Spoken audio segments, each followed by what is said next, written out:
తిలుకొలదు. ఏది చెడ్డది ఏది మంచిది అని మనము ಫಿಲಿಪ್ಪರ್ ಪುಸ್ತಕ 1ನೇ ಅಧ್ಯಾಯ 9, 10 ವಾಕ್ಯ ಹೇಳ್ತದೆ. ఫిలిప్పులకి 1:9 చూస్తాం.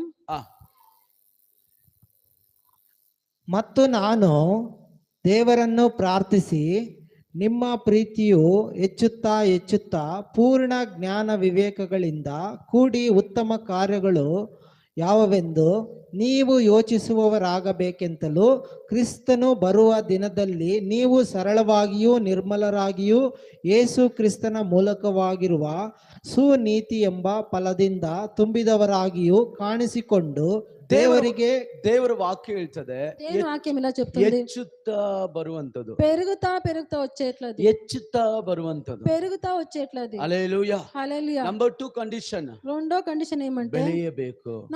మనం పెరగాలి, ಬೆಳೆಯುತ್ತಾ ಇರಬೇಕು, పెరుగుతానే ఉండాలి. ನಾವು ಚಿಕ್ಕ ಮಕ್ಕಳನ್ನ ನೋಡಿ ನಮಗೆ